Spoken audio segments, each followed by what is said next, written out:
All right. Welcome, everybody. I figured since we're in Atlanta and we're the launch event for Chronicling Stankonia with Dr. Regina Bradley and Kiese Laymon, I should really just start us off with a real big O. Hootie ho! Hootie hoo! That's right. That's it there.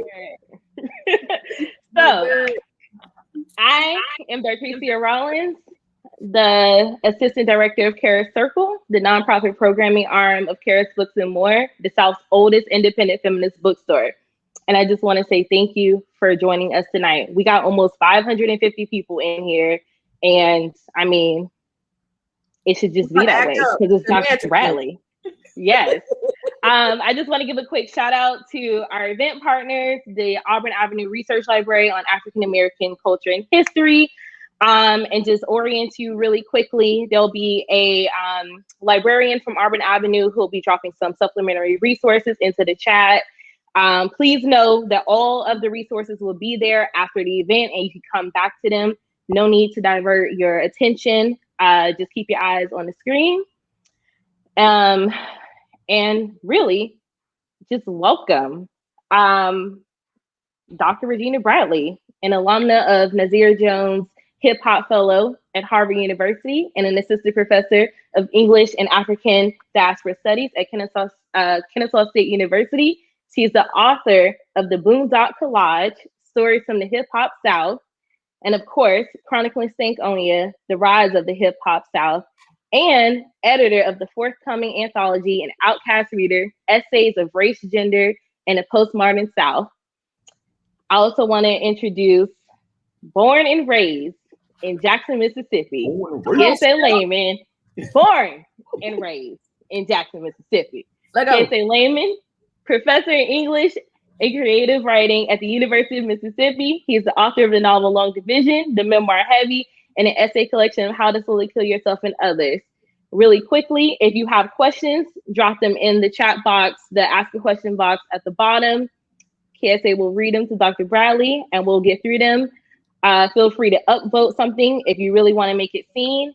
And if you haven't bought your copy yet, you'll see a till button at the bottom. Feel free to click that. It'll take you directly to our website and you can get the book from us. Thank you and welcome, Dr. Bradley and Kiese Laymon. Let go. Hey, hey, hey. I got my hair done for this shit. She cute. She cute. let me do one thing, and it's gonna take like 26 seconds, right? I want to address the audience, and I'm only gonna be addressing the audience right now. And when they do questions, the rest of this shit, my G, like I want to talk to you. I want you to talk to me. We on the I'm talking to the audience right now, y'all. So art to me can do like so many things, has done so many things, but I'm not sure that there's any more important function of art than to create radical family or beloved family, as some of our ancestors have said. And Regina Bradley, fam, is my beloved family, is my blood because of that beloved family. Roy Bradley, Gina's partner, is my family. And that family, that beloved family was born in like black ass Southern art of Outkast. And I just want to say it's like eerie and it's sort of poetic that Karis would make this possible. Because a few years ago, when Susanna Morris invited me to Atlanta to do an event with Karis, me and Gina were in a bad place. And, separately with our work and the work way it was being received. And, like we were in a very, very, very bad place. And, I shared some stuff with Gina about how I felt about like being alive at that point. And Gina shared some stuff with me about how she felt sad about the way work wasn't really going the way it wanted to go. And at that night, I know we doubted that we would ever fucking be here. That's the last thing I'm going to say to the audience. Gina May, my nigga. What's going on here, nigga? We here. Before we get going, I want to hear some of this chronicling Stankonia in your voice. I think it's important for readers, for listeners to often hear the rhythm that the author intended. So we're going to talk about a lot of things. We're going to move, we're going to groove. But like, can we start by hearing you move us with the words of Chronicling Stankonia. I mean, shit, where the organ at? I need the organ. I need the organ to get me set up. You know what I'm saying? Yeah. So good evening. Good evening, goddammit. Good evening. So I'm gonna read real quick. I mean, like, this is just a little something I wanted to do from the introduction. And yeah, I'm kind of in my feelings because I can't believe it's actually here. Like, I've been expecting to be so little. Ooh, I'm a little excited. All right, so I'm going to read a little something, and then yeah, we can jump to this conversation, right? So where I want to start? Oh, all right. Without question, Black folks are believed to fall in with Southern whites' experiences. This extends from the antebellum era into modern times, as Southern Blacks continuously fight to carve room for themselves to speak their truth to power.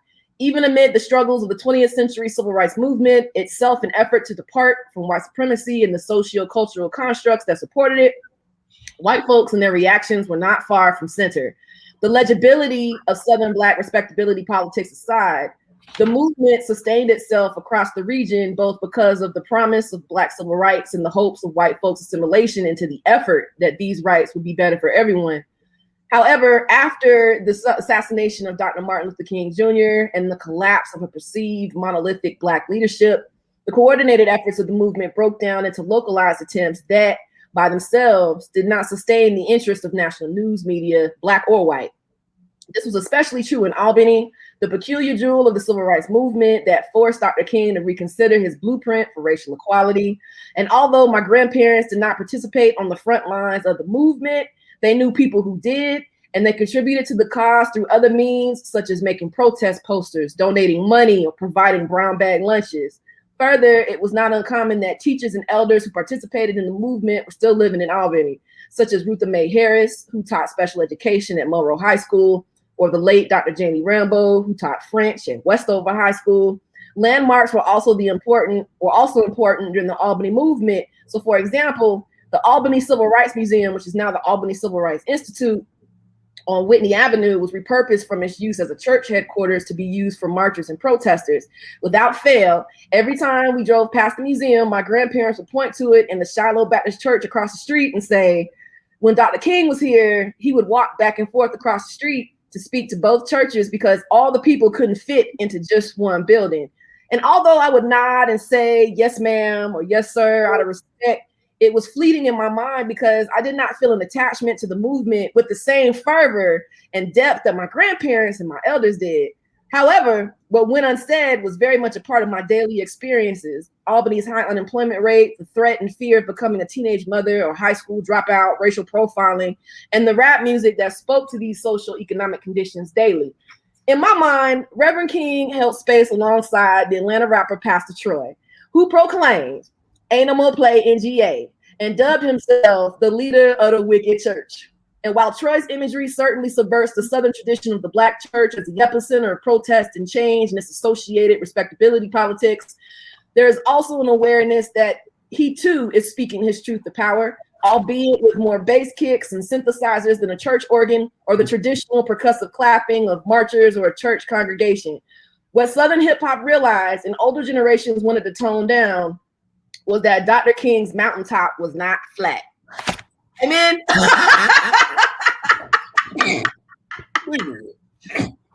Why you trying to show out so fast, man? Yo, let's jump in here because you know we ain't got all night. Let's do it.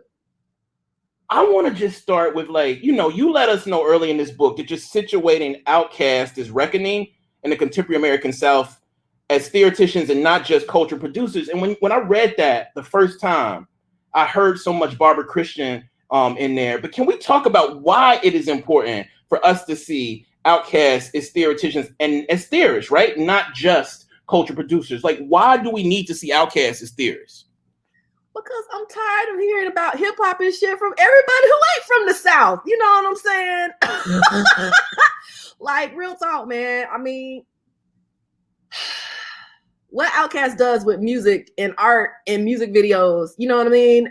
All theory is experimentation. That's it. Yeah. You know what I'm saying? Yeah. And I feel like when we have conversations like about criticism, you know what I mean? It's like folks want to think about it as an academic thing, but real talk, like folks have been theorizing from the jump. Right. Right. You know, that theorization might be, you know, man, don't go talk to them folk over there, or, you know, whatever. But what Outkast does is they take this idea of them being outcasted and Southern, and they're like, all right, what does that shit look like in the post-Rice era? What does that look like from our perspective? You know what I'm saying? Because if you ask non-Southerners to theorize about the South, they're gonna look like, oh, well, you know, the slavery impact, and it's just such a traumatic thing. And then while Southern Black folk be like, right. Yeah, okay, that's it. Yeah, all right. You know what I mean? Or they just want to erase us from the conversation altogether. You be like, bruh. But you know what you made me feel, fam, when you write that, and when you really, I think you write that over and over again on maybe every other page of this book without writing it, right? It's a reminder. It's like a subtextual sort of like refrain in this book. Like, remember, y'all, like, you too and Outkast are theory. But here's the counter to that question. Okay.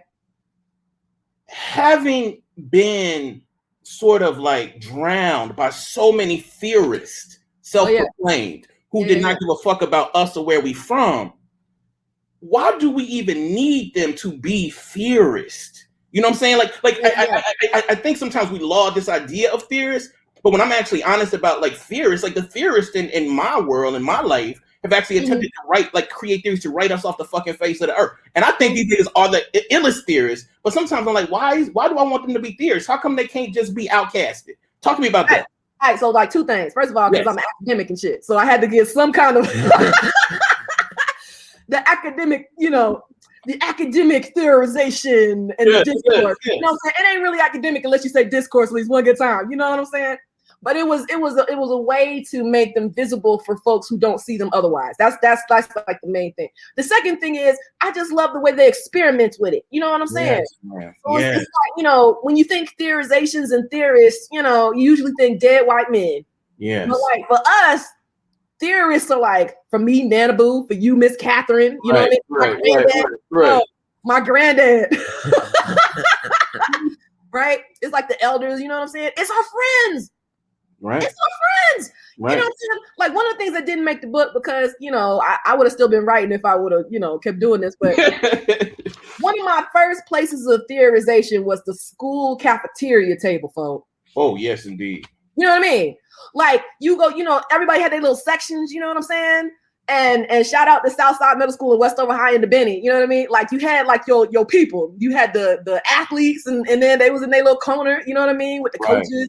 You had like the folks who ain't want to be bothered. You had like the in between. Like I was in between. I was popular by association. I wasn't popular per se, but I could like float. You know what I'm saying? Yeah. You know what I mean? And like you would hear these conversations that were happening, and you just like, oh, so like I remember at the rap table. You know what I mean? Like this was the rap. Like, you know, don't come over here unless you know what the fuck you're talking about. You know what I mean? They'd be like, hey, so yo, you know, we listening to boom, boom, boom.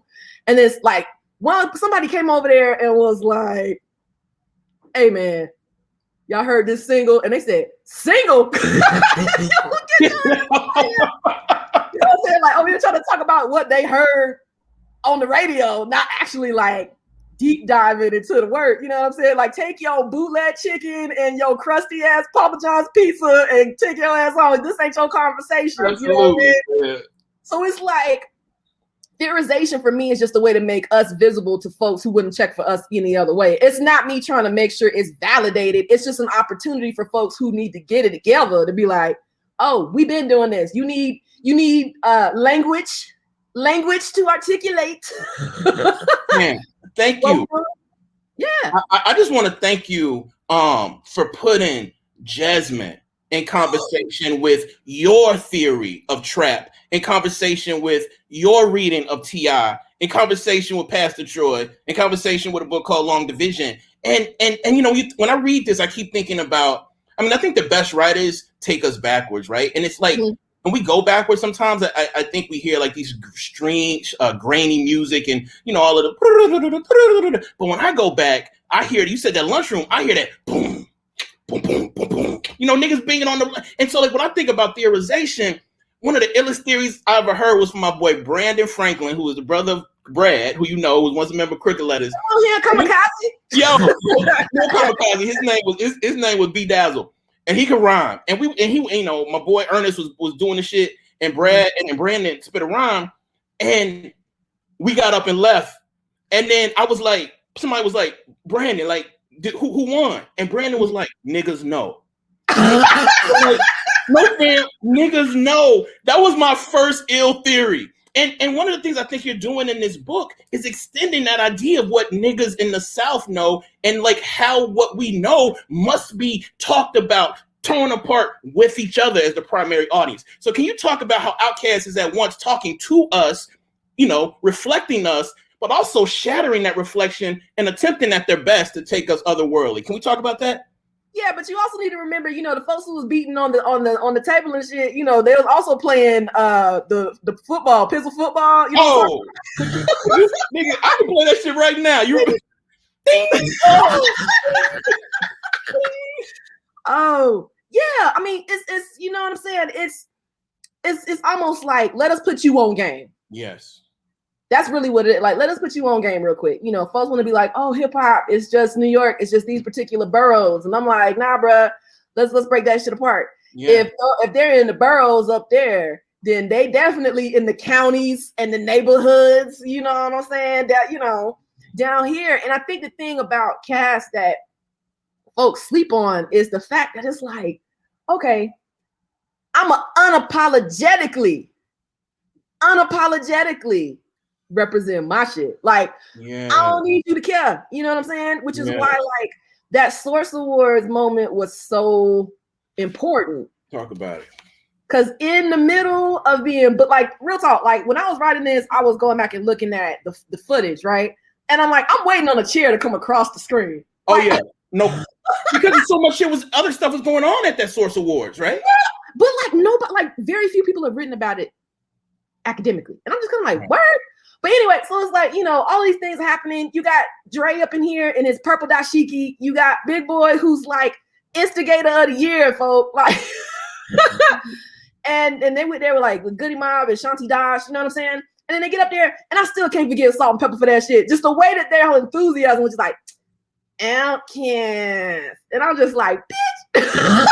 Yo, who said Goody Mob? Who said Goody Mob? Like, who said that? Yeah, from Kid Black. Goody Mob in the house. Goody Mob in the house. And I'm just like, sir, no, you need to be like this motherfucking Goody Mob up in this motherfucker. Like, you need to come on here. walk us through that though, fam. Yeah, so I mean, like, so you know, they get up there, they get the little bougie old Outkast, and they get up there, and like, it was so Southern. Andre get up in there going like this. Like, shit, if you ain't gonna clap for us, we gonna clap for our goddamn self. You know what I'm saying? And clapping. And folks were getting louder and booing. And then smooth as butter, yo. Here come Big Boy, like, yeah, you know what I'm saying? we know. New York in the house. Remember when he said that? New York in the house. Yeah, like y'all just visited, you know what I'm saying? New York in the house. But like, gangster. Turn to his man. So Dre, what's up? He did this. So Dre, what's up? keep going. Yeah. So then Andre come up in there and he's like frustrated and he mad and he just like over everybody. You know how like folks see he's over everybody now? Like this was the beginning. He was like, I'm over y'all motherfuckers already now. But then he was like, it's like this though. You know what I'm saying? I couldn't start my book like it's like this though, but I would have. I would have. It's like this though. I'm tired. Like I'm tired. Who we tired of? I'm tired of these closed-minded folks. Closed-minded. You know what I'm saying? Got a demo tape and don't nobody want to hear, but it's like this though. The South got something to say. That's all I got to say, right? All of this. What? Booing. Yo, but when he said like, I'm tired though, I thought about Fannie Lou Hamer. Of course. I mean, she was tired too, fam. Like niggas know. This don't happen in like a vacuum. You know what I'm saying? And like there's this assumption that, oh, well, Southern rap is just born from New York. No, folks, we over here talking about Fannie Lou Hamer. We over here talking about this mountaintop that ain't flat. And before y'all trying to come up in here and Columbus that shit, let me make sure that I'm telling you how this is for real. Right. Like for real. You know what I'm saying? So that's really important. And one of the things, Gina May, that I see in, I think 3000 and Big, that I definitely find in you, that I see less of in me. When I lived in New York, I found this a lot. Like I would create a faux in New York that didn't really exist. Do you know what I'm saying? Like every opportunity that I wanted to like shit on New York, and that was like daily when I lived up in New York, because really I was just like feeling insecure about what they thought about where I was from.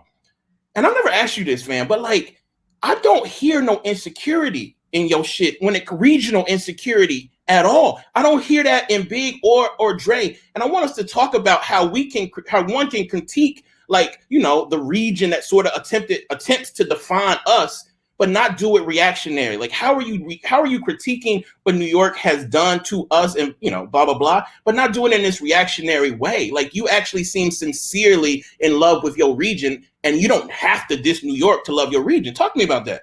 Let me tell you something. I am the daughter of Alona and Reginald, the granddaughter of Sarah and Eugene, the great-granddaughter, you know what I'm saying? We could do this all night, you know what I'm saying? The great-granddaughter of Mary and Ella and Eugene Sr., you know what I'm saying? And Phil. So ain't no room to be scared, bitch. Like, ain't no room to be scared being from the South. There is no room to do that. But the reason I can do that is because I have confidence in who I am and where my people are from. Okay. Like, if I allowed folks who didn't have the same love for the South to tell me how my shit's supposed to go, we'll be no Chronicling Stankonia. You know what I'm saying? But I think the thing is, it's like in the South, we're so worried about us. Like, I think that's the thing that's different. It's like we worried about us. You know what I'm saying? Like, it's not, oh, what you doing over with? I'm like, I could give two fucks. Right. What New York think, what anybody who ain't from the South or got connection to the South think about what I'm saying, what Southerners are saying. Ain't no room to be scared. You know what I'm saying? I'm going about bone crushing this mother. Like, I ain't never scared. You know what I'm saying? I ain't got no room to be scared because my people have paid the price for me to be courageous enough to write about our shit. That's it, fam.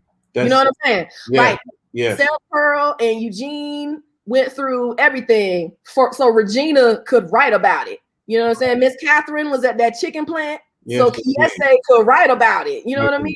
No doubt. And I'm just like, it's scary. Like, I'm not gonna sit here and be like, I'm not scared, because I'm scary as hell most of the time. You know what I'm saying? But it's when it comes down to making room, I have no room to be scared. Like, I just have to do it. You know what I mean? Yeah. And I think the other thing too is that the way that the Black South works is that we are fully functional on our own shit. Like, we're still dealing with our own shit. No doubt. We don't have space to think about what the Northeast thinks, what the Midwest thinks, what the West Coast thinks. Like, yeah, we gonna show you love because, you know what I mean? We got home training and shit. I mean, immaculate. Yeah. Like, you know, I can do that. But at the same time, it's like, yo, while y'all because you seem like the world revolves around how you see the world, but where you're from. And what happens is that there becomes conflict when you are introduced to a set of circumstances, a set of experiences that don't center you. That's why this book is so important. Is like, it doesn't center Northeastern rap. It doesn't center white folks, and they real pissed about that. Like, folks, they mad. They get mad. You know what I'm saying? Like, I might have put a little footnote, one or two, but for the most part, this book, black as hell. You understand what I'm saying? Yeah. And I want to talk about one of the blackest hellisms in the book.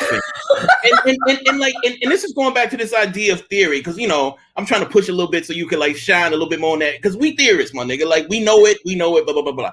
But being a theorist, being an excellent, prodigious theorist are two different things. And I think you are an excellent, prodigious theorist, my nigga. And like the things, the theory that you lay out about trap and T.I. and Jesmyn's relationship to trap is just, nigga, like, that shit should have just been, like, we should have spent $50 just for that. And so those people who haven't yet gotten the book, can you talk to us about your theory of trap and what Jesmyn and T.I. have to do with that theory of trap? First of all, I thought I saw Mimi in the comments. No, Mimi, are you serious? Mimi, I love you, girl. Mimi, you my favorite. You know you my favorite. Those of you know, we ready now, nigga. Let's go. I love you, girl. No, for real. Like Jesmyn. Since we over here, I'm gonna go ahead and say this shit. You know what I mean? I know she tired of me texting her being like, they need to stop putting you in conversation with William Faulkner, but they need to stop putting him in conversation. Jesmyn Ward is better than William Faulkner. You need to get the hell on now. I'm just fam. I think it's important for us to say we ain't some niggas who think Faulkner wasn't ill. Faulkner was ill in what he did, but like what he did. But that's how dope Jesmyn is, my nigga. You know. But she don't need. That's the thing I'm trying to like get folks to understand is like you can't talk about the Black South and use white folks to contextualize that shit because you gonna miss out on all the major, you know what I'm saying, all the majorness. You know what I mean? So it's like, and I said it in the book. I'm like, yo, Faulkner did his thing, but Faulkner had Black folks as footstools for white people figuring out that they're human beings. You know what I'm saying? Right. And I'm like, I don't need that to recognize Mimi's brilliance. I don't need that to recognize that when she talk about men we reap, that is a tangible type of grief that put me in a different place. So I'm like, yo, the way she talk about lighting up the Black, you know what I'm saying? And trying to be like, how I'm gonna deal with this shit again. You know what I mean? And I'm just like, when my dad died, me, same thing. I hadn't smoked a Black in years. And I was like, you know what? You had to hit it. Had to light it up. You know what I'm saying? And I'm like, yo, so like what I do in that chapter is I start with the death of my father. You know what I'm saying? It was a lot. That was a lot because it was forcing me to realize that, you know, at the time he had been almost 15 years gone. You know what I mean? But it felt fresh, like super fresh because I was putting it in words, what I was going through. You know what I'm saying? Like to the point where I literally had tears on the keyboard. You know what I mean? I was like, okay. But then when I really started thinking about it, I was like, yo, trap is out here. Everybody has their theorization. You know what I'm saying? And I'm like, nobody's talking about trap as a grieving space. Nobody's talking about trap as a grieving. Like I use it as a grieving space. Like I use trap as like I listen to urban legend and trap music every day for like a year after my dad died. You know what I mean? I stole Roy's copy. He don't want to be. You know what I'm saying? But it was like the way that Tip humanizes the trap. He does it in such a way that I was like, you know what? Jesmyn does the same thing. Right. Mimi does the same thing. And Men We Read. Yeah. Like it's messy, right? Like Black folks grieving is a whole culture. You know what I'm saying? So it's like you have the folks who are coming in who are trying to, you know, oh, I'm so sorry for your love. You know what I'm saying? Right. And it's like when you quote unquote properly grieve, you know, you have to sit there and folks want to touch on your hands and your head and they want to close the curtains and they want to do. But I was angry. Right. Angry. And there was no room in respectable Black folks grieving to be angry. Right. You know what I'm saying? I do. And it's like, okay, so my only time to not feel like I had to be nice was when I was listening to Urban Legend, when I was listening to Gucci, when I was listening, like, I was like, yo, all of these things. So when I'm reading and I'm hearing all these folks talk about Mimi and how wonderful she is, and the only shit they can compare it to is Faulkner, we got a problem, folk. We have a problem. Jesmyn is Black as fuck. That would be true. Don't discount what she's doing with Black folks in Mississippi who are not only dealing with a genealogy of grief, but also dealing with like how that looks in the contemporary setting, because so many folks have such a challenge with thinking about Mississippi as a contemporary space. Yes. Like we don't, you know what I'm saying? And that's like, you know, why, you know, what is it? So it's more comfortable to use a framework that folks are like, oh, Jesmyn's from Mississippi, Faulkner's from Mississippi. They ain't even from the same parts of Mississippi. Like it's different countries, my nigga. Mississippi. But it's like, oh, okay, it's Mississippi. So let's just, you know what I mean? So yeah, I was like, we need new language, fam. Like we need new language. If you put in Faulkner's your only touchstone for understanding why Jesmyn Ward is brilliant. Right. I don't know what to tell you. You know, and one thing you do, and like just you are the only person doing what you do in this book. And, you know, and you know, I do tell you this all the time. I just don't say it in front of people. You know, because you know, we got feelings, and sometimes we get down. And Gina May, like, I want to tell you something, fam. Every 2 or 3 days for the past 2 or 3 years, you have reached out to me to be like, because you all right? Because are you okay? Because talk to me. Because I ain't heard from you in a while. My nigga. I'm gonna harass your ass. You better stay in touch with me. I just want to say thank you for tending to me like that. And also, this might seem like a reach, but thank you for tending to where the line bleeds. Like you like that book to me is so underwritten about, but like you found openings in this tapestry for that book, and it just was like, yes, my nigga, like that's why so many of us rock with that book. Can you talk about where the line bleeds and its relationship to Stankonia? Let me tell you something. Where the Line Bleeds is a trap novel. So before she is like I can see Josh and Christoph with the, you know what I'm saying? She starts with Pastor Troy, vice versa, which, man, that's another special one. That's another special in my heart, right? But she talks about the challenges. Like when we think about the Black South, we only use the civil rights movement logic. Okay, so we're on the mountaintop. That means that y'all should be exceptional. You know what I'm saying? Like we did all these things. So that means you need to go to school and you need to go to college. And then after go to college, you're going to get a good ass job and woo. And I'm like, what? What happens if you don't have the means and access to go to school? Right. What happens if school just ain't your ministry? Like that, it's just school ain't your ministry. You know what I mean? And what she does with the twin dynamic, man, you got the one who's trying to do right? Like trying to live up to this idea of exceptionalism. You know what I'm saying? Like I'm trying to get this job. So he get the job on the loading docks, which is another connection to Outkast. When Dre was talking about it on Get Up and Get Out, you got his brother who's like, I'm gonna go to the trap because I ain't got no choice, which if you follow Jesmyn's writing, she would later write about her brother and how her brother will be selling a little something on the side. And he was like, my nigga, you think I want to do this because I want to? Nah, I'm doing this shit because I have to. You know what I'm saying? So it's like you put that conflict in place, and then they mama thought Atlanta was New York. You know what I'm saying? And their dad's name is the Sandman, and there's like that underlying tension that he wasn't a good father. So it's like all of these things, but it's just the way that she describes what that grieving looks like. Yeah. What happens if you don't have access? Right. You know what I'm saying? And the way that she humanizes that, like there's no judgment. That's the thing that stands out about Mimi's writing. It's like there's no judgment.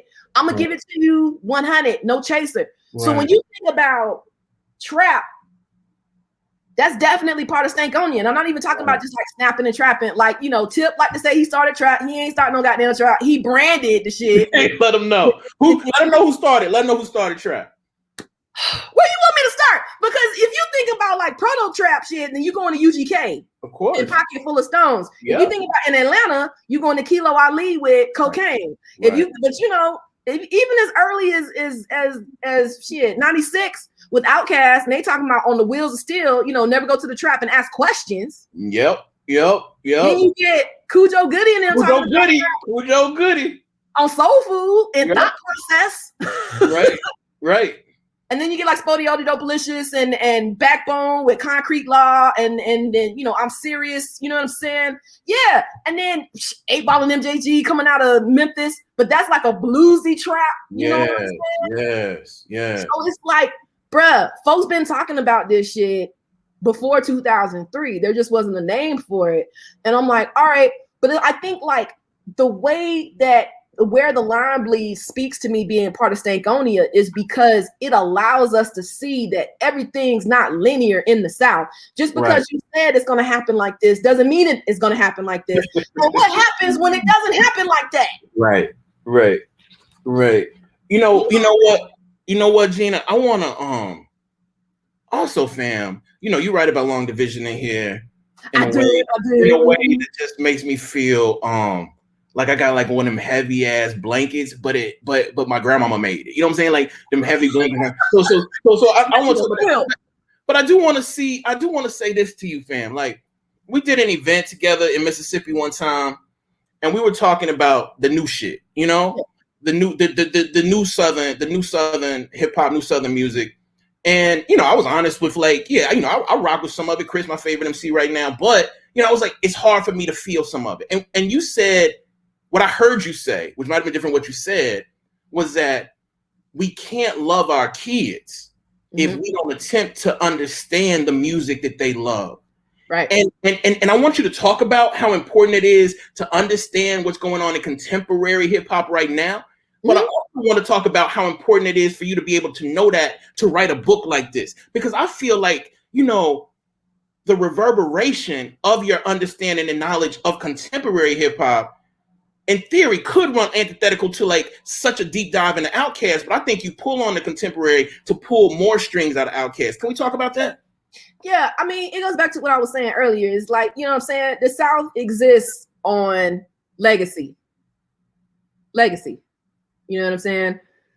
And Outkast realizes that because they realize that there's a continuous evolution of not only their audience and their listener, but also how their music resonates or vibrates. You know what I'm saying? Right. And I think that's so important because the way that Outkast hit me in the chest at 14 in the late 90s is different than when I introduced Outkast to my daughter while we were going through the car wash. She was like, oh, I like that. Yeah.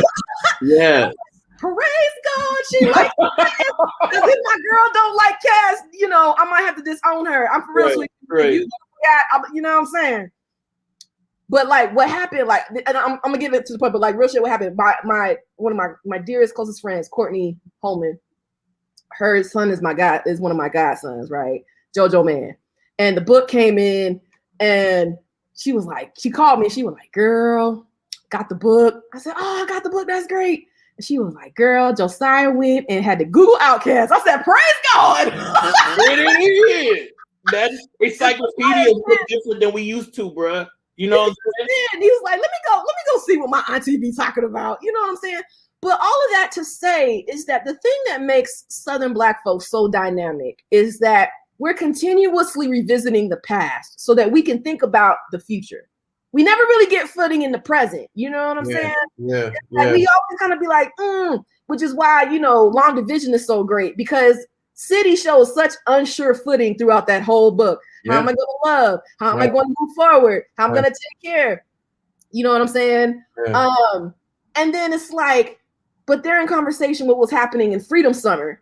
And how did you get folks to understand Freedom Summer? You borrow from The Love Below. No doubt.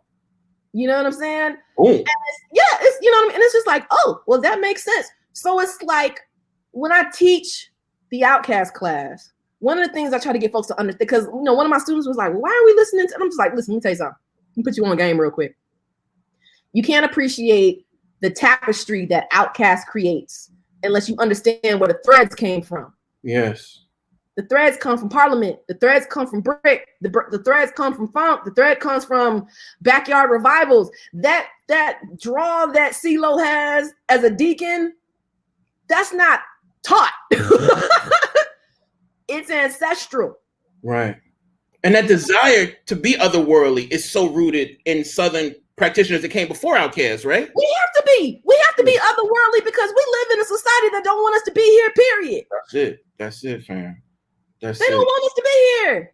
That's it. And when we go here and we take up space and we're like, nah, what you're not going to do is disrespect me like that or disrespect us like that. Folks get in their feelings because, oh, well, y'all think y'all big? Hell yeah, we think we big. Like, we don't think, we know. Like, nigga, we know. Yeah, you know. Go ahead. Yeah, but I'm just like, it's just important to think about you can't appreciate Southern rap unless you can follow the threads back to the origin. You know what I'm saying? So it's like when I hear folks like Young Thug said that he don't fuck with Andre like that, I'm like, sir, you a lie and a half, because so many of us wouldn't know who the fuck you are. No.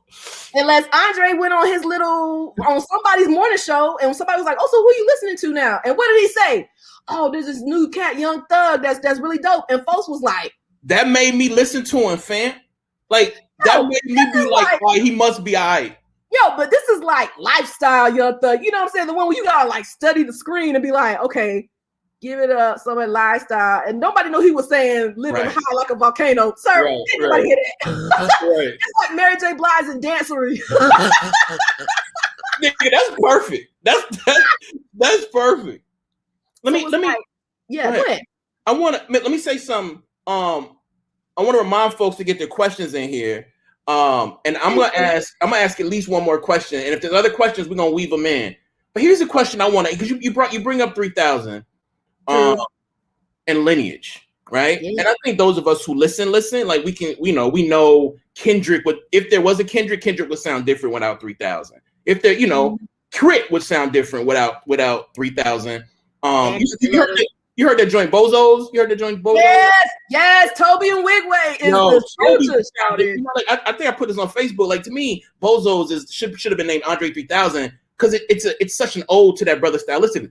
But here's my question: when we think about lineage, and we always talk about this in different ways, I don't think we talk enough about not just Big Boy's importance, but the lineage. Big Boy is the home and the cradle for MCs that we don't name. And I want you to talk to us about who Big Boy is the origin for. Can we do that? Ooh. Oh, you making me do homework. I love it. So, I mean, I just, real talk, like, wouldn't be no 3 Stacks without Big Boy. Can we just, the reason that Andre gets to be experimental and wear his heart on his sleeve and think about being, Dracula being married, Right. Because Big Boy was like, okay, that's my dude. That's my nigga. Like, he gonna do his thing. But for now, this is what I want to do. You know what I'm saying? So, I mean, like, I think about, like, Earth Gang, man. You listen to Earth Gang? Of course. Okay, so, I mean, like, that whole, like, Earth Gang, like, Spillage Village. You know what I mean? Like, that pomp and circumstance. But even thinking about, like, who are we looking for to understand Big Boy, period? Like, Dolomite. Right. Dolomite. No doubt. The way that Dolomite talk shit. Talk about being with it. I mean, like, you know what I'm saying? I think about Crit. Yeah. The way that Crit tells a story reminds me of the way that Big Boy tells a story. Crit can give you the most random shit. Right. And then you just be like, you know what? Right. Right. Right.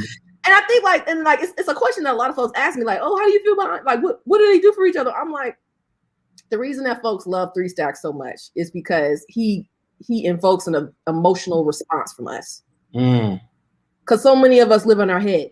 You know what I'm saying? So he's like, he's telling you these feelings, these raw feelings, in ways that Big Boy is like, nah, I don't want y'all to get too close to me like that. Like, we don't get close to Big Boy, I don't think, until Dangerous Lies and Vicious Rumors. Yes. You know what I'm saying? Yeah.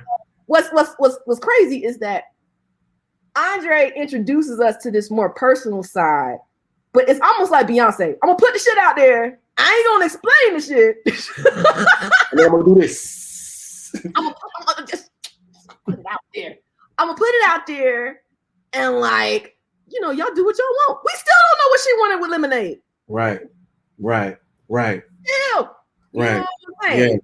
But I'm just like, it was for me, right? Like, Lemonade was for me. Yeah, right. But yeah, I mean, I just feel like, I think the thing about Big Boy and lineage, and the other thing too is Big Boy was the foundation for Big Boy now. Like, you got Big Grams, you got him doing the whole thing with Sleepy Brown now. You know what I mean? So it's like he's getting that leverage to experiment that Andre has had since Aquemini. Yeah. Like, so we're able to, work on that. Right. And work through that. And work through it. I feel that. Yeah. All right, so let's make sure that the people get some of what they want, right? Okay, people. Which is they want to hear, you theorize about shit you theorize about. Can y'all talk? I'm gonna say, can Gina May talk a bit about the geographic theory, cultural love relationship? Oh, please do this between Georgia and Mississippi and or the Black South. Oh my goodness. I love when you talk about us. I ain't gonna front, fam. Like you talk about us with so much love. Thank you. But it's real shit though, man. There's no genius like Black Mississippi genius. Mimi, Kiese, Crooked Letters, David Banner, Dr. Brian Foster. You know what I'm saying? Like, it's something in the water down there, man. I mean, I feel like the genius that comes out of the state is what y'all earn because of the bullshit that white folks put y'all through. Right. Yes. You know what I mean? Like real shit. Yes. Right. So here's the thing I find really fascinating. If we think about how Mississippi's in conversation with Georgia, it's in conversation for a couple of reasons. One, so many Mississippi folks have migrated this way. Yeah. And usually when we think about migration, folks want to think that Black folks are trying to escape.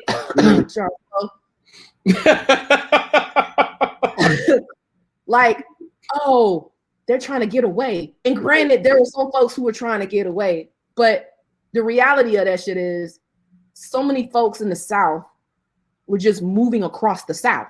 Yes, man. It ain't working in Jackson. Let me go try my hand in Montgomery, Birmingham, Atlanta. You know what I'm saying? Dallas, Houston. Let me try this shit out, right? So the genius migrates, but I think why Mississippi genius is so tangible is because it unapologetically pulls on the trauma that is associated with being in Mississippi. Like it's taking the pain and making it productive. Right. You know what I mean? It's making it productive. It's making it beautiful. It's not necessarily saying that, it's, it was violent and it was trauma. Like I think about like Richard Wright, right? Yeah. And the way that he talks about pain, just it's depressing as fuck. Like it's really just depressing how he talks about pain, especially when he reminisces on coming out of when he goes to Chicago, when he reminisces on coming out, right? Yes. But like what fascinated me is when he had smoke for Zora Neale Hurston, who also talked about pain. You know what that was. Right? Yeah. I also talked about pain. But what she did was she included a little bit of the joy that comes with being Southern and Black. And from what I've read, it seems like Richard Wright felt like that was doing a disservice to the legacy of Southern Blackness as stoic. You know what I'm saying? As stoic, as persevering. But how the fuck were you persevering? You had to smile every once in a goddamn while. You had to listen to something. You had to something. I'm of Jackson. I'm of Wright. But the reason Richard Wright's critique of Hurston was not just yeah, because he was a woman hater.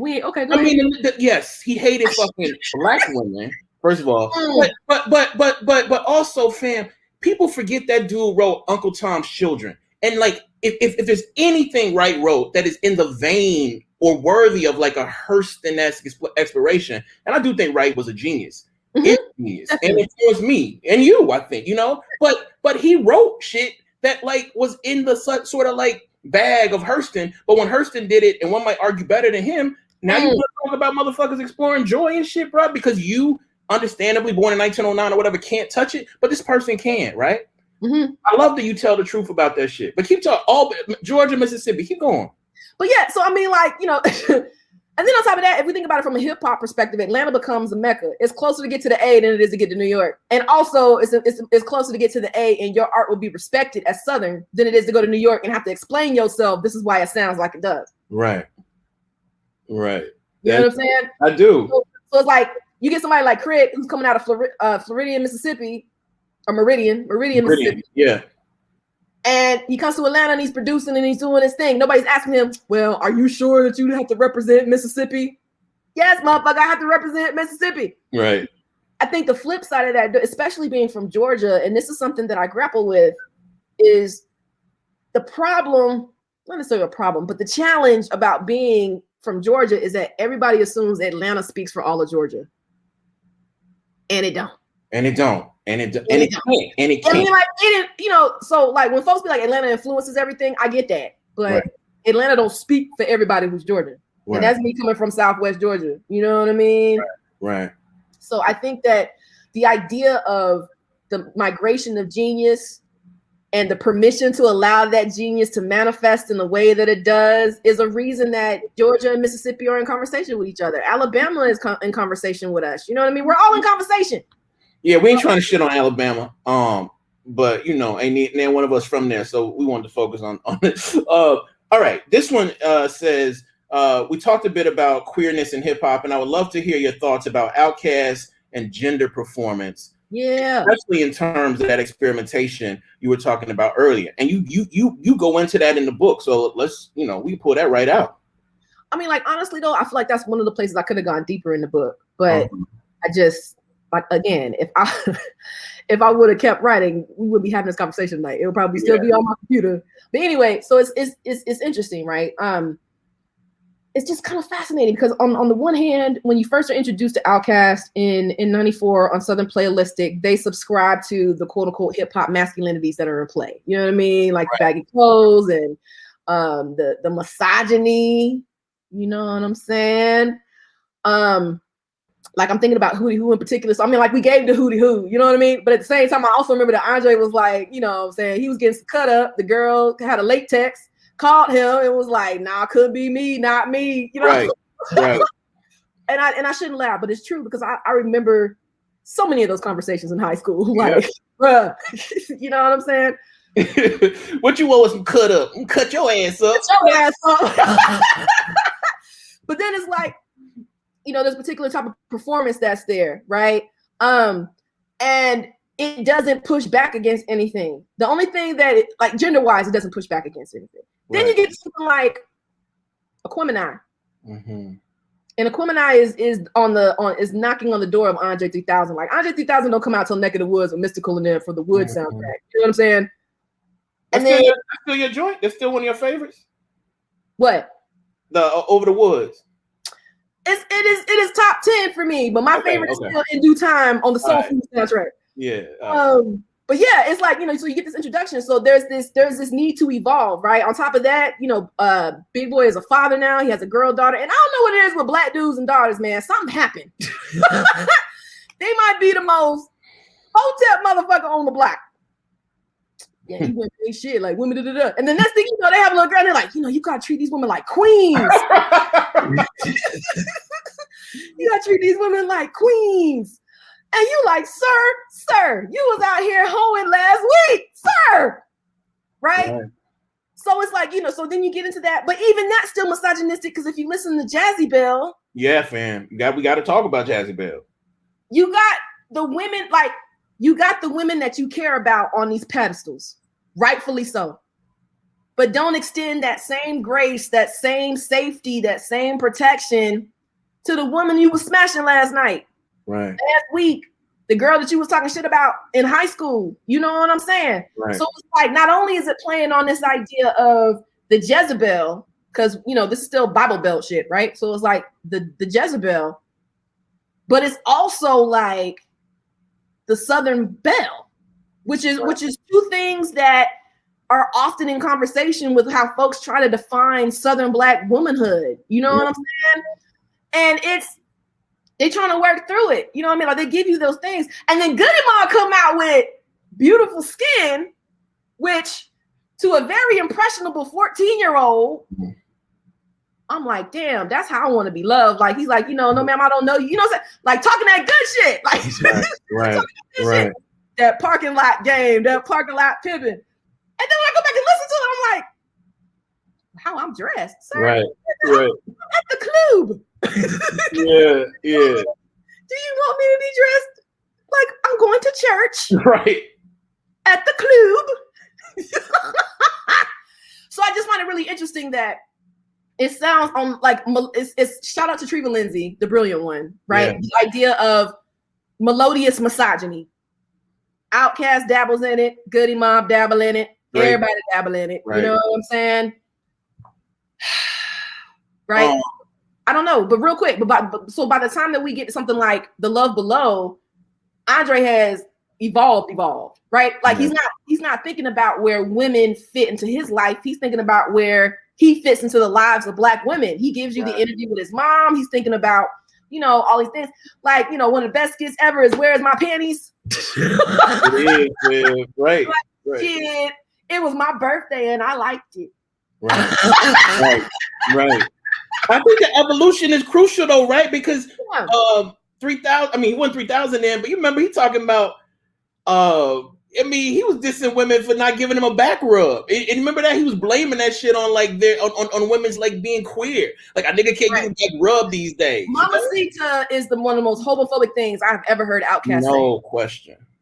One of the most homophobic, and I was like, on the one hand, I felt like Mamacita didn't fit on the album at all. But then, like, when I actually listened to what he was saying, I'm like, that shit is foul, like super foul. Yeah. And it's interesting. Like, that song didn't even need to be on the album. Like, because of what it was doing, but also because of what it was doing sonically. But what I love about what you do in this book is like you're unafraid of talking about the points in cast where you think that a later cast would actually theorize that earlier cast differently. So I appreciate that. I want. Okay, I think we got like 3 more minutes. Let me just make sure we get some questions in here. We got till 9 o'clock. What you doing? Oh, we do? Yeah. Oh, fair. My bad. Okay. Well, I'll slow it down. This shit. Let me slow it down. I want. This question was important because I don't know how to answer it at all. Being from coastal Georgia and Gullah, we go for big. Is this from Dutch Best? That's my student. What's going on, Dutch? I see you. Because his rap's music back to the coast, and that's my professor. That would be you. Yeah. Yo, I appreciate it. Man, that's some shit that I can't theorize. I mean, like, as much as I want to be like, yeah, I mean, like, it's right. Yeah. You know what I'm saying?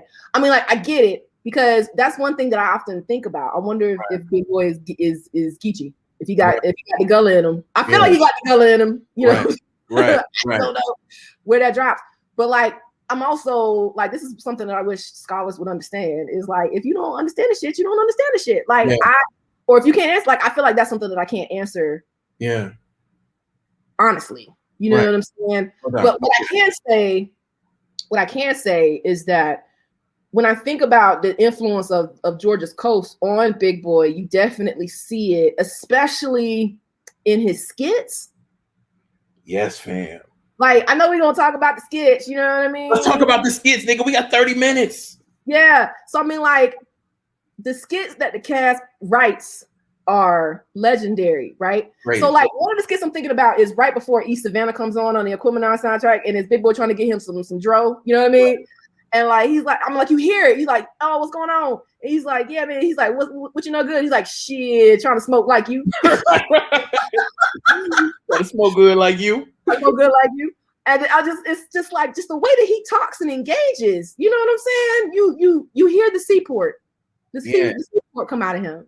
The seaport. Skits don't even, the thing about those skits too, fam, is like, they neither begin or end where we think they should, you know? Like when they trying to get the records in the Aquemini, and he's like, don't tell nobody about, I'm giving free, might have the whole neighborhood come out trying to get free CD. You know, he like, what makes you think to put that shit in an album, my nigga, you know? Yo, no, the cut up skit, man, that 3-way, like, kids won't understand 3-way, man. 3-way was an art. You know what I'm saying? To the point where you got so good at 3-way, if somebody sounded far away, the first thing you ask is, hey, man, who on the phone with you? Look, though. I don't know. You ever got on 3-way, but I got on 3-way before. I'm like, multiple times. Call her and see what she think about me. See, she like me. See if she like me. When she actually tell another motherfucker what she think about you, my nigga, what? I don't want no more 3-way. I'm done with 3-way. Yo, it'd be like, no, but it'd be like all right, hold on, right? You hear the click, and you don't know if you hung up or not. So then it's like, all right, so you just sitting there, you waiting, and then you get that, like, it's always, you need to explain this to me, Kiese, because my students can't explain this to me either. You know how when a dude answer the phone, your voice drop like 5 levels? So you might be talking to your mama like, yeah, mama, I got the phone. Hello. Yeah. do know a lot about that shit. But it's just like, you know, that went, and you'd be like, so what's up? And you'd be like, nothing, what you doing? Like my ex-boyfriend from high school, Leon, he was a drummer. So like when he didn't know what to say, all I would hear is like drumming on the phone. And I'm just sitting on the phone like, what? So it's like that. I think the skits are so great is because like the messiness of Southern Black life that doesn't make it to the song. Absolutely. Gets teased out in the skits. No doubt. It's where all the humor exists in Outkast work, is the skits. No doubt. Cookie is a classic. Yes, indeed. And it's an extension of intertextuality that we talk about all the time, right? Like the text of these brothers' lives, they wanted to bring it in ways that sometimes like defy sound and space. So you actually bring the voices in for your community and put them in between songs. It's one of the things I really appreciate about all hip hop, especially like Cass. All right. Not a well-formed question. Okay. I just received a copy of the book and still processing. Information has value. These narratives and theories have value, provide information in a way. What's the difference between the commodified values, record deals, and sales, and other values this music literature has? Any ways in which they converge? Remember we talked about before we got on camera? Yeah. Is this one of them that I'm gonna have to regulate on or no? This good? You good? No, you ain't look. You ain't got to tell nobody you outside. You know what I'm saying? Okay. Go ahead then. No, I feel like the differences in value and information, right? So I mean, at least that's how I'm going to answer it. Is when we think about the commodification of hip hop, right? The capitalistic impulses of hip hop, they're always going to be there because you need to sell records, right? I think the flip side of that is one of the things that stands out about Cast is it makes you realize that capitalism is definitely part of everyday society, but we're still going to push back artistically to make sure that we get our points across. You know what I mean? Right. Like when we think about the idea of being outcasted, it's not just because the industry told me to say this, so I'm going to just say this. Right. Because I feel like when we think about the commercialization of hip hop, it just makes it so flat. Like it's such a flat idea. Like, oh, if you listen to hip hop, of course you hate women. Of course that you do this and this X, Y, and Z. Yeah. But it's like with Outkast, we gonna make this money. Right. However, we also gonna show you where we from, where we going. This is how we thinking about the world, and y'all gonna pay us to do that shit. Right. You know what I'm saying? Yeah. It's kind of like, you know how like in your shit you talk about, you know, I'm like this is your thing. Like you leave folks with brittle bones. You know what I mean? Like I'm gonna talk about these things, but you still gonna pay me to talk about these things. Yeah. I mean, right? they stole all my grandmama's shit. You gonna pay me? I got shit to do. I got people I gotta pay for. Like that's the one thing I wish people will understand too. Is like folks like to take this high horse and be like, oh, they just selling out. I'm gonna need you to understand something. With black folks, especially Southern black folks, yeah, it ain't just our money. No. When I make something, first thing I do, Nana Boo, you good? Right. You need something? Baby girl, you good? What you need? You know what I mean? And then it's like, oh, well, she just asking for this, and this. Well, yeah, it ain't just me. No, never. It's never just like, I think that's the thing that folks forget. It's never just the artist. And when the artist doesn't spend the money the way people think they should, Kendrick buying his sister a Toyota, which is a hella good car. Folks getting it have been a Lamborghini. Maybe I can't drive a fucking Lamborghini. Have you ever thought about that shit? You can't just drive into a car. Don't buy no car. You can't drive that motherfucker. You know what I'm saying? Right. It's never just us. It's never just us. No. It's the whole community. Right.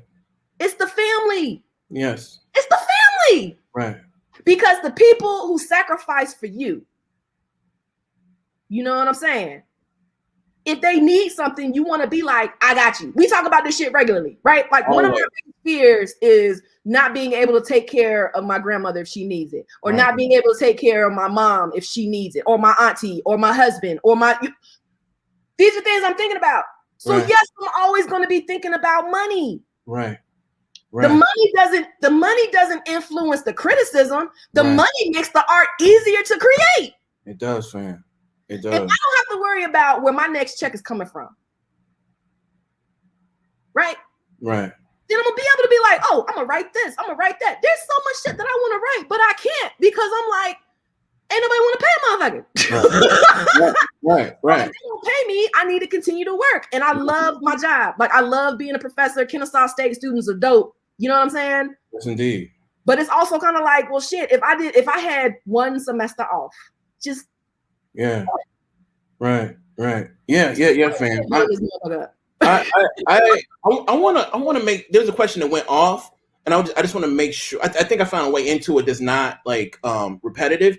Yeah. But someone said that as a woman, she always felt safe in Outkast, and I think that you express a kind of safety in Cast too, and an acknowledgement that some of the shit that you hear is not safe for women and Black women and girls. Can you talk about the paradox of that safety?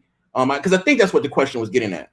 Yeah, and I think I'm gonna put this in conversation with a question I saw in the chat from Vinny, brother Vinny, where he's asking about, like, will we ever achieve that intersectionality where it talks about, sex positivity, sex workers and stuff like that. So I think this is complicated. Like, I feel like it's complex, right? And this is me coming at it as somebody who was raised by a very strict, very loving grandmother who came up in the Jim Crow era, who her humanity was based on how she presented herself in society. Yes. So that was a trickle down for me. You know what I'm saying? The way that I moved in Albany was definitely framed by the way that Sarah Pearl expected me to act in Albany. Right. Expected how I was singing. You know what I mean? Like, my hair was done. I was gonna, you know what I'm saying? Like, there were certain things, like I couldn't wear red, like red nails, red lips. I couldn't wear red lips till college. I couldn't wear red nails until prom. Right. And then I had to take it right off after that. You know what I'm saying? Yeah. Because she didn't want nobody to think that I was fast. You know what I mean? Right. So, like, in one ear, I have my grandmother who was like, you need to be ladylike. There's no room for freedom in being ladylike because you're fulfilling these particular observations and these expectations of how you're supposed to act. And this is amplified in Southern Black communities in ways that is not amplified anywhere else across the world. You know what I'm saying? Yeah.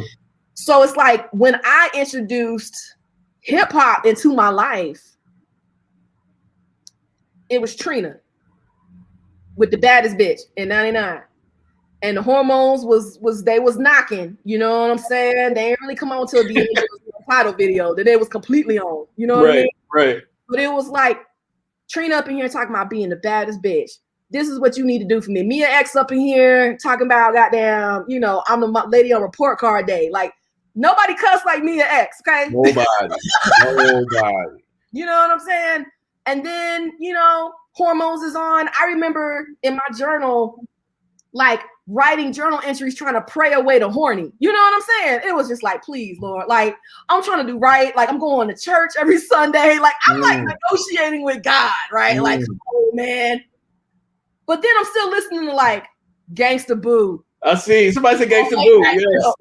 Listening to, like, Joy talk about being licked. I'm like, what? Right? Then I start college and here come LaChat. Slab on the chat. Make it nice and wet. What you do? Holla at LaChat. I was like, holla at me too. Right. But it's like, yo, all of these things. But hip hop made space for women to articulate their freedom the way that they wanted to. And sex was a way to do that. And it even in hip hop, it goes back to Millie Taylor, you know what I'm saying? Ma Rainey, all of them folks was talking about getting it in.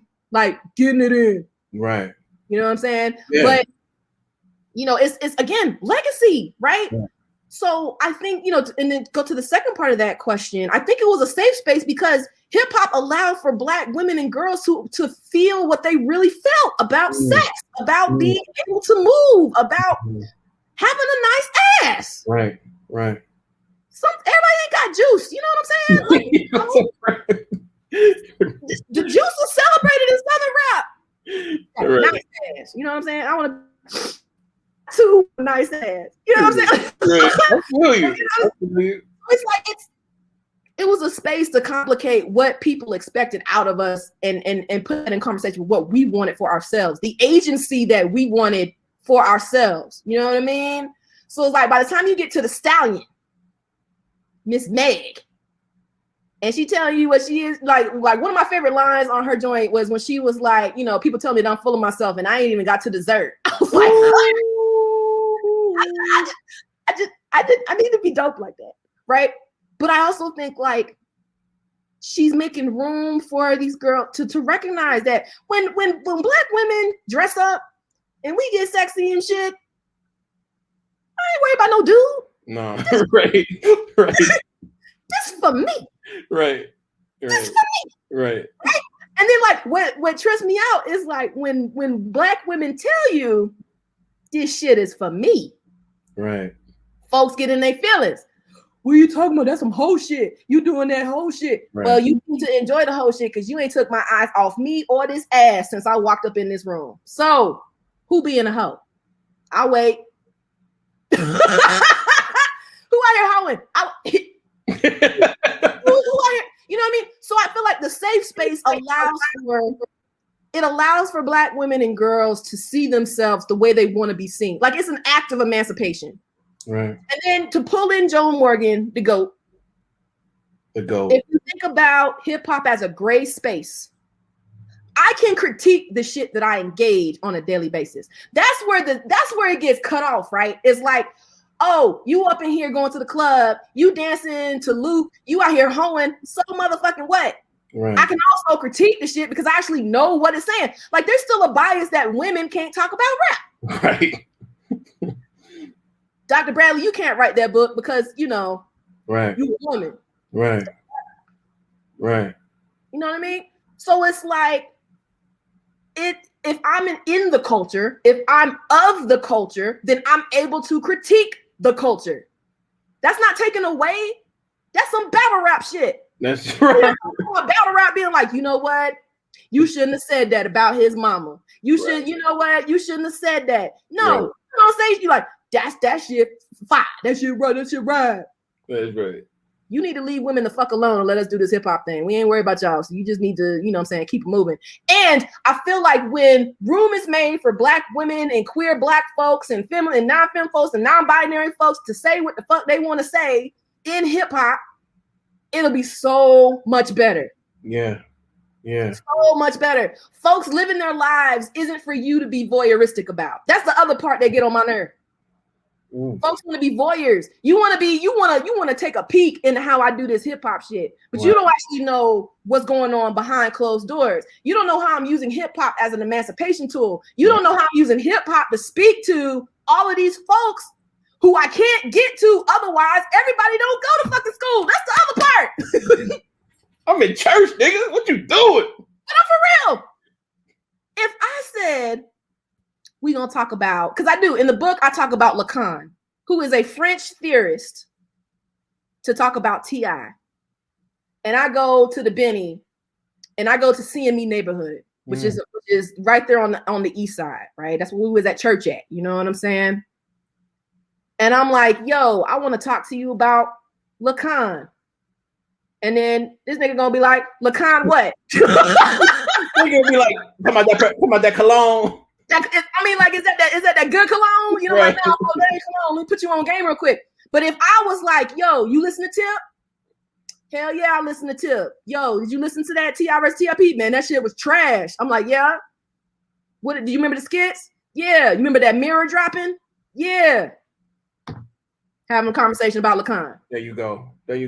You know what I'm saying? Yes, so until people allow folks to do their thing and make space for folks to do their thing and stop trying to look and be voyeuristic about other people's performances and expectations about what hip hop is doing to change and heal the masses, I don't give two fucks what you think.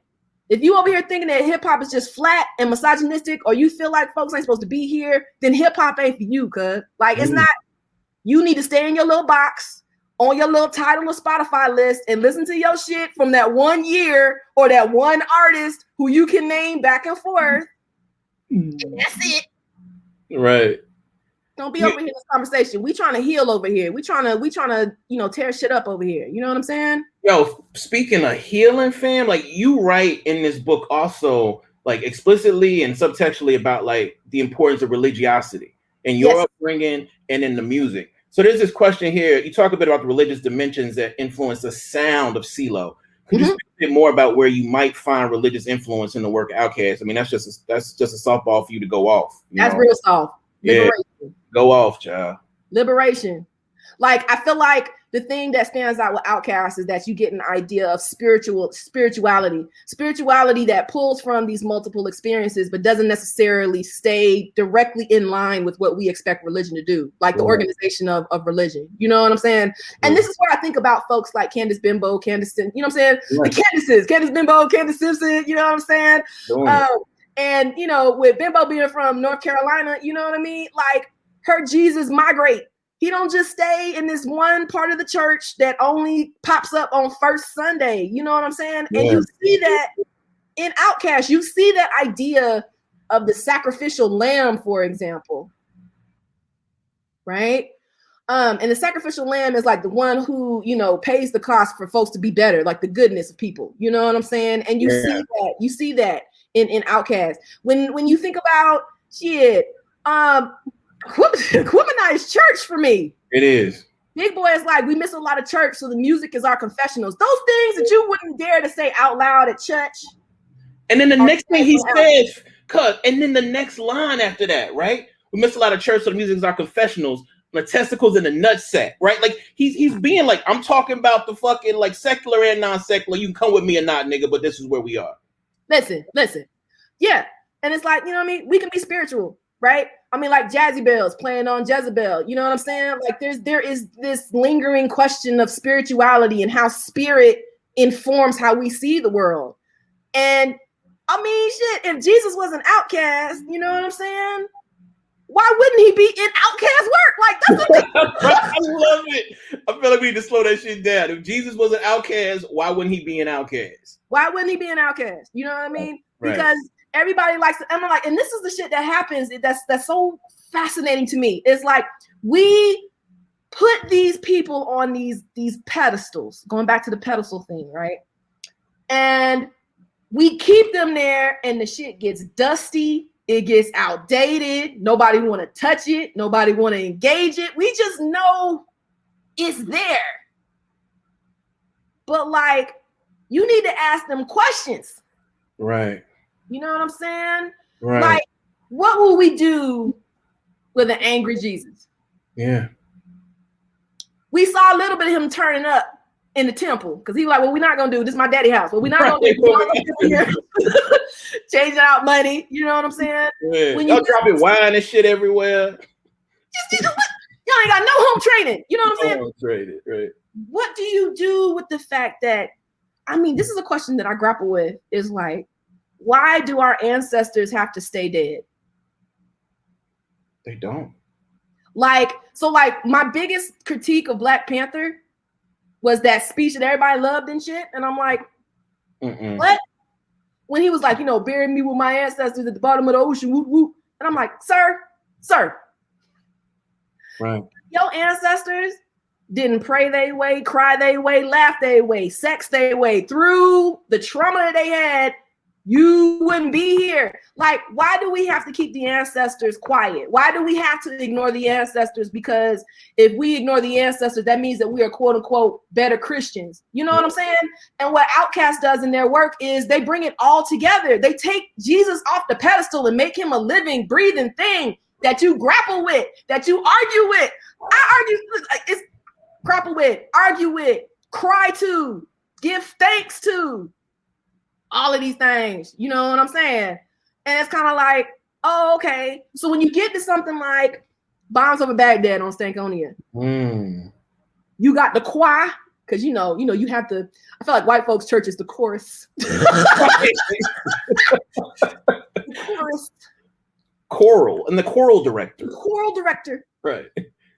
At the Black church, it's the choir. Right. You got the choir. Mm-hmm.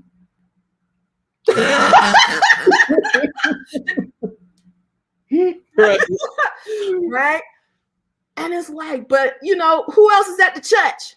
Yes. The pimps is at the church. Right. The exotic dancers is at the church. Yeah. Everybody at the church. Yes. And everybody's getting it in. praising God. Right. There's like revival up in there, praising Right. God how they will. You know what I'm saying? Yeah. And it's like that's the type of church that I would want to go to. Right. Me too. You know what I mean? I mean, like I need a church that sees me for my totality. I need a church that understands that I do hip hop. I need a church that understands that I have questions about the Bible because in the Old Testament, treat women like shit. Right. I need that. Right. But you over here trying to make me a pick me and shit, and I'm like, y'all out here trying to talk about something. Well, women need to do this, and this because you want to be prepared for your husband. Well, shit, what's your punk ass doing to get ready for me? Right. What's your questions that Andre asked on the Love Below? He does. Like the all lady skit. He's like, I'm looking for my woman. Like I'm looking for my. You know what I'm saying? Yeah. And he's like, man. He's like, oh shit, hold up, lady. Oh yeah, yes. You know what I mean? Let me go ahead. But yeah, I just it's all up in there. But for real, if Jesus was an outcast, why wouldn't he listen to Outkast music? That don't make no sense. It makes no sense at all, fam. Let me just make sure we get okay. So I think we answered the question about intersectionality. You tied that one in, and we talked about UGK a bit. But do you want to say anything more about how you describe UGK and Houston with respect to the rise of Southern hip hop? You want to jump in out for a bit? Yeah, real shit. This might piss off some Jay-Z folks, but I mean, like he got a second win when he put them on Big Pimpin'. That is all. And do you think? I mean, I don't think a lot of people know the story about that, right? Yo, like, okay, so I mean, like, UGK is extremely significant, but I think, and they are pioneering rap artists. I'm not trying to take none of that from them, but I also want to say that the regionalization that UGK performed didn't translate on a national level until much later. Right. And the same way with the Ghetto Boys. Like the Ghetto Boys, I think was like the first Southern rap group to go to New York or some shit like that. Yeah. I want to say they're like the first, but it was like they weren't distinctively Southern in the way that they are now. You know what I mean? Because it kind of goes back to what you were saying in the essay, how hip hop stole my Southern black boy. You were like, the shit that was coming out of New York, that was our blueprint. So we took the blueprint and did the best that we could with it. You know what I'm saying? Right. And then Organized Noise shows up and offers a different blueprint, and then Southerners are like, bet, I'm gonna do that. So when you get Pimp C doing like the soul samples, nobody can sample soul like UGK. One Day is one of the best songs ever. Yes, man. Ever. But like UGK's connection, I mean, like with Jay-Z gets introduced to a younger Southern audience, like, oh, okay. You know what I'm saying? Right. But UGK is like, we been doing this shit. Pimp didn't want to do the video. and he let everybody know he didn't want to do the video. Like Pimp was like, listen. I don't want to go do that shit. So like Bun was like, come on, man. We got, But it was like Texas was first. Oh, like somebody in the chat said like, yeah, Texas was first. Yeah. First. Man. And then everybody else, you know what I'm saying? And that makes folks so mad. Because it's like, what do you mean you put somebody for something I'm comfortable with? You better leave them, you know what I'm saying? Yeah. What did Pimp say? These ain't just no hit. This is country rap tunes. Country rap tunes. But let me ask you this, though. You know what, for real? I have not asked you this. This is for real, fam.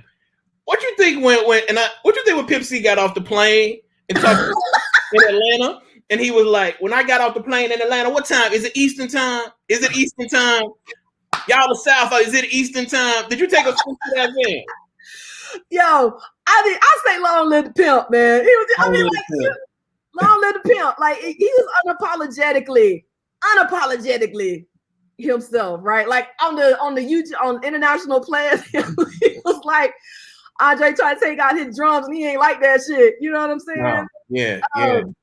But I feel like, I know so many Pimp Cs. I know you know some Pimp Cs. Like I know so many pimps. Not like in the professional way, but I mean like folks who just chill back, lay like that, and so unapologetically themselves. That's what I mean by like when I be like, speak your truth to power. You know what I mean? It don't matter where you drop, but you still gonna be the same person. Like it don't matter where I go. You gonna see a little bit of Gina May. Like you gonna get Dr. Bradley. Oh.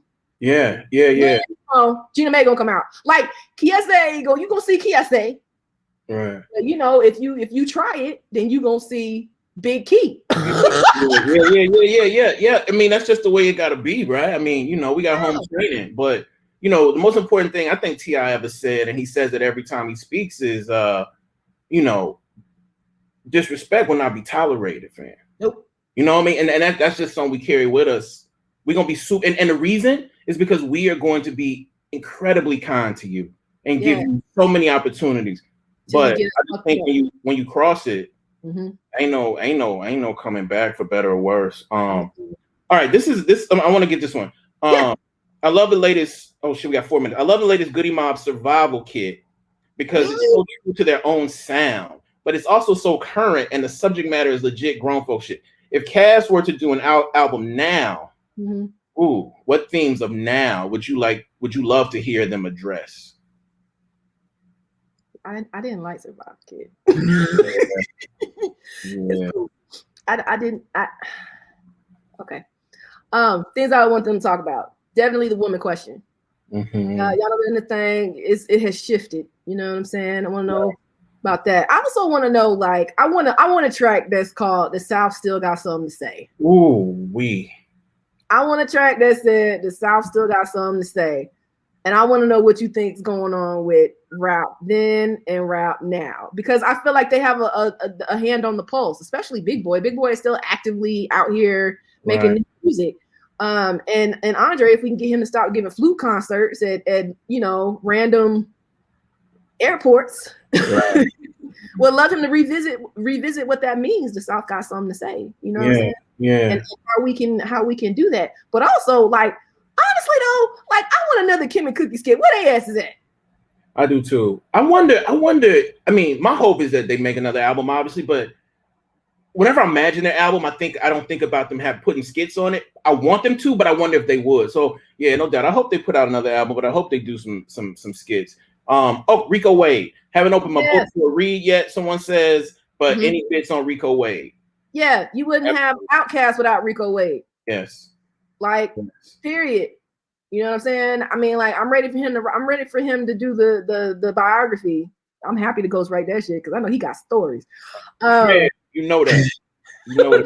Like, you know, but I mean, just his brilliance, like his behind the scene brilliance. He's almost like the puppet master, man. He's like, okay, that sounds dope. Let's put this in conversation with it. He's the mastermind behind it. Right. You know what I'm saying? Like when I talked to Big Rube on the Bottom of the Map podcast, he was like, you know, and I was asking him about the acronym Outkast, operating under the crooked American system too long, Outkast. You know what I'm saying? Yeah. And he was like, nah, man, that was just me rapping it, but it was Rico who came up with that shit. Really? Yeah. And he just added his flavor on that. You know what I'm saying? Yeah, I mean, Rico Wade controlled sounds for in the South for a minute. Like, for a minute. All right, let's get these last two questions. And what I want to do is give you the space to answer them. And I mean, as much as possible, I love for your voice to be the last voice that folks hear. And if there is going to be like that, I want to thank Karis for being by far the dopest bookstore on earth. Thank her for that amazing introduction. That's kind of introduction we need. We family here. Y'all know the fuck we trying to do. And I just love when we're introduced by people who love us so specifically and wholly. Karis Books, if you haven't, you can get your autographed copy from Karis, right? Is that right? Yeah, that's why you signing a lot. Tonight. Listen, if you ain't ordered the goddamn book by tonight, you ain't getting no signed copy if it's coming from Karis. If you just, I'm gonna do it tomorrow. I ain't gonna be able to do it. You need to order your copy tonight in my Bernie Mac voice. You want to say something about second editions and stuff? Oh, you know. So thanks to you all and all of y'all being so dope. Before Chronicling Stankonia officially dropped on Monday, it went into a second printing. So before the shit came out, I was like, let me get it. Yo, thank y'all. Thank y'all so much. Thank you, fam. For loving on me and letting me do my thing and all of that. But for real, tonight, if you haven't ordered the book by tonight from Karis, you ain't getting no signed copy. That is all. Last two questions, I'm gonna put them together, and I want to hear you go, and then we're gonna get up out of here, y'all. Let's do it. Okay, so I think the last two questions, I think we can think about them together. One is how do you see your work challenging traditional pedagogical thinking and methodologies? I really want to hear you go into that by the wonderful Anita. And then David asks, how does Outkast utilize rage to express the Olympification of Atlanta? So we want to talk a bit about the Olympification and how do you see your work challenging traditional pedagogical thinking and methodologies, and then we're gonna be out. All right, so real quick. All right, so to the first question, I feel like Outkast allows me to be my truest self in the classroom because let's face it, the academy is not meant for Black people, especially not meant for Black women. So when I go into the front of the classroom, that is always at the front of my mind that I am already an outcast. I am doubly outcasted. You know what I'm saying? Yeah. So it gives me the courage to show up and teach and speak, right? And it's especially important for me teaching at a predominantly white institution and teaching these Black students who are wonderful, you know what I mean? Who remind me of myself when I was trying to figure out what it is that I want to do. And like real shit, man, like my students I feel like we become family. You know what I mean? It's like, if they on that bullshit, I tell them that they on that bullshit. You know what I mean? And some of the students are here tonight. I'll be like, yo, if you want that bullshit, I'm gonna tell you on that bullshit. Right. I'm gonna tell you, but you want that bullshit, right? I want to know how you're doing after that. Like, I feel like the way that Outkast had the Dungeon family is the way that I want to show up for students. Because so many students don't have a soft place to land in college, especially at a PWI. You know what I mean? Yeah. So I want to make sure that my pedagogy, my teaching approach, my classroom is a safe space to have real shit conversations. And that's what they do. You know what I mean? But in terms of like the rage question, I mean, I think it's two parts. Like one, you know, I feel like Outkast picks up the rage that folks like Dr. King and John Lewis and Ralph David Abernathy couldn't express because they had a calculated approach to liberation. Right. In hip hop, rage is the vehicle to liberation. You know what I'm saying? Oh, fam. So it's like what our elders couldn't share that they were angry about publicly. Rap picks up that mantle and is like, shit, okay, that's what we doing. Like, okay, we're gonna tell you why we like. That's why like Goody Mob is such a big deal. That's why Outkast is so important. Is that they were unapologetically young, Black, and frustrated. You know what I'm saying? Right. And they were like, yeah, folks are looking at Atlanta because it's the city too busy to hate, so to speak. But that was part of that Olympification. Shout out to Maurice Hobson and Legend of the Black Mecca. You know what I'm saying? Mm-hmm. But along with that Olympification, it shouldn't mean that I need to sanitize the communities that also exist outside of those pockets of pristine Atlanta skyline. You know what I'm saying? The parts of Atlanta that make people comfortable, the parts of Atlanta that folks like, oh, I want the travel friendly parts. You know what I'm saying? So it's like the rap game pushed back against that. Like they was like, nah, like we're still here. Yeah. Techwood Projects is still here. Thomasville Projects is still here. Like we're still here, and we're going to use the voices and the space that has been afforded to us to articulate those frustrations and concerns. And then I think the other part of that part too is like, the idea of hip hop being youth culture. You know what I mean? Like that other question was asking me about what I want Outkast to address. I would want Outkast to address what they think Atlanta looks like now. Right. How they feel about Atlanta now. You know what I'm saying? Wow. Because folks grow, you know what I mean? Like folks grow, like they evolve in how they see things. So, I mean, yeah, like rage is the thing that Southern rap picks up so that we can continue to move on into the future. Because you drop way more than I mean, I think you gave us what we deserve, right? Like what Jesmyn does. You gave us what we deserve. Thank you deeply for this book. If y'all haven't gotten Chronicling Stankonia, please go out there and get this book, fam. Like this is the one. This is what we need to talk about. It's got an Imani Perry blurb, fam. You can't tell me that because Imani done co-signed. She done co-signed. So like if you needed to believe, if you didn't believe what you saw, if you didn't believe me, motherfucker, Imani Perry says it's dope, so it's dope. Thank you, cuz I love you deeply. We out here. We're gonna be here for a minute. I think we're gonna be here for a minute. It's all love. Thank you, fam. Thank y'all. Thank y'all so much. Y'all have a great night. Thank you, Regina and Kiese. I just want to say, if y'all didn't already know this, what we just witnessed tonight is Black abundance. Hey. Black abundance. Church. And my husband upstairs. That's Roy. Yes, and I just want to say thank you to our librarian at Auburn Avenue Research Library. Thank you, Auburn Ave. Yes. Again, the chat will be here. The conversation was recorded. It'll be uploaded to our YouTube channel with closed captioning. You can come back to the chat. You can find all of the resources. You can see everybody in here talking. Order your book. Dr. Bradley is going to come to Karis and sign more copies. Only if you order tonight. If you order your book and it hasn't come yet, it's only because we had those crazy snowstorms and our shipment got delayed. But your books are coming. She's signing them. We'll get them to you because you definitely want to read this. We got the product, you know what I'm saying? We just got to cut it and sign it. Yes. And lastly, Karis Karis Circle functions from individual donations. All of our programs are free and we accept individual donations. So if you got $5, if you got 10, please feel free to drop a donation at the link that just came up. Thank you again to Dr. Bradley and Kiese, because y'all my favorite niggas. I love you. I'm with it. I'm with it. We out here. All right, y'all. Peace. Thank you so much.